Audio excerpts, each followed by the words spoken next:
ಒಂದಲ್ಲ ಎರಡಲ್ಲ ಬರೋಬ್ಬರಿ 1600 ಕೆಜಿ ಗಾಂಜಾ ವಶಕ್ಕೆ ಪಡೆದುಕೊಂಡಿದ್ದಾರೆ. ಅಲ್ಲಿಗೆ ಭರ್ಜರಿ ಕಾರ್ಯಾಚರಣೆಯನ್ನ ನಡೆಸಿರುವಂತದ್ದು. ಲಾರಿಯಲ್ಲಿ ಬರೋಬ್ಬರಿ 1600 ಕೆಜಿ ಗಾಂಜಾವನ್ನ ಸಾಗಾಟ ಮಾಡಲಿಕ್ಕೆ ಯತ್ನ ಮಾಡ್ತಿದ್ರಂತೆ. ಈ ಸಂದರ್ಭದಲ್ಲಿ ಖಚಿತ ಮಾಹಿತಿಯ ಮೇರೆಗೆ ಅಕ್ರಮ ಗಾಂಜಾ ಅಡ್ಡೆ ಮೇಲನ್ನ ದಾಳಿ ನಡೆಸಿದ್ದಾರೆ ಪೊಲೀಸರು.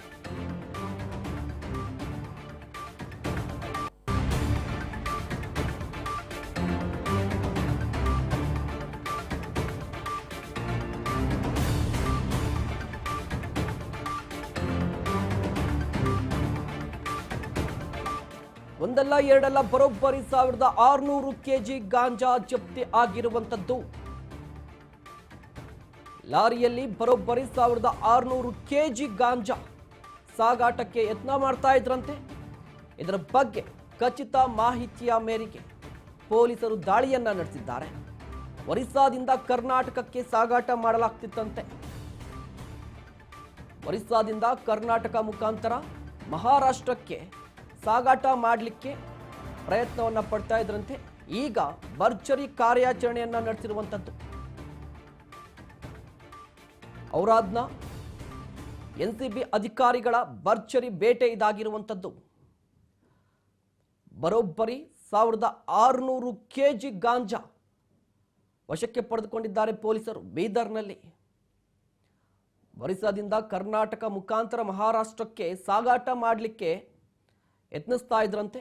ಈ ಬಗ್ಗೆ ಖಚಿತ ಮಾಹಿತಿಯನ್ನ ಪಡೆದುಕೊಂಡು ಪೊಲೀಸರು ದಾಳಿಯನ್ನ ನಡೆಸಿ ಈಗ ಆರೋಪಿಗಳನ್ನ, ಲಾರಿ ಚಾಲಕರನ್ನ ಜೊತೆಗೆ ಗಾಂಜಾವನ್ನು ಕೂಡ ವಶಕ್ಕೆ ಪಡೆದುಕೊಂಡಿದ್ದಾರೆ.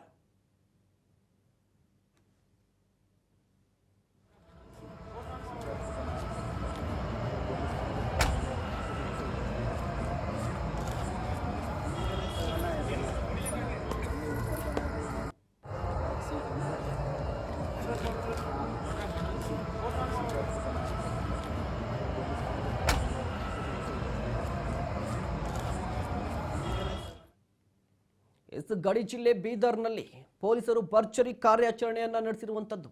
ಅಕ್ರಮವಾಗಿ ಸಾಗಾಟ ಮಾಡ್ತಿದ್ದಂತ ಗಾಂಜಾವನ್ನ ವಶಕ್ಕೆ ಪಡೆದುಕೊಂಡಿದ್ದಾರೆ.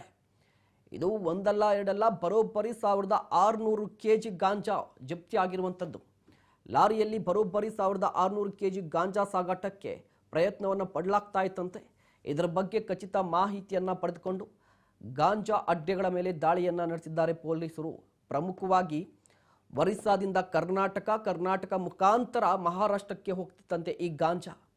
ಇದ್ರ ಬಗ್ಗೆ ಖಚಿತ ಮಾಹಿತಿಯನ್ನು ಪಡೆದುಕೊಂಡಿದ್ರು ಎನ್ಸಿಬಿ ಅಧಿಕಾರಿಗಳು. ಈಗ ಭರ್ಜರಿ ಬೇಟೆಯನ್ನು ನಡೆಸಿ ಇಡೀ ಆ ದೊಡ್ಡ ಮಾಲನ್ನು ವಶಕ್ಕೆ ಪಡೆದುಕೊಂಡಿರುವಂಥದ್ದು. ಪ್ರಮುಖವಾಗಿ ಒರಿಸ್ಸಾದಿಂದ ಬರ್ತಾ ಇದೆ, ಕರ್ನಾಟಕಕ್ಕೆ ಬಂದು ಮಹಾರಾಷ್ಟ್ರಕ್ಕೆ ಹೋಗಬೇಕಿದೆ. ಇಲ್ಲಿ ಪ್ರಮುಖವಾಗಿ ಗಡಿಯಲ್ಲಿ ಕೆಲಸ ಮಾಡ್ತಾ ಇರುವಂಥ RTO ಅಧಿಕಾರಿಗಳಾಗಿರಲಿ, ಪೊಲೀಸ್ ಅಧಿಕಾರಿಗಳಾಗಲಿ ಏನು ಮಾಡ್ತಾ ಇದ್ರು, ಒರಿಸ್ಸಾದಿಂದ ಕರ್ನಾಟಕಕ್ಕೆ ಬಂದ್ಬಿಟ್ಟಿದೆ ಅಂದರೆ ಗಡಿಯಲ್ಲಿ ತಪಾಸಣೆ ಯಾವ ರೀತಿ ಇದೆ, ಈ ಪ್ರಶ್ನೆ ಉದ್ಭವವಾಗುತ್ತೆ.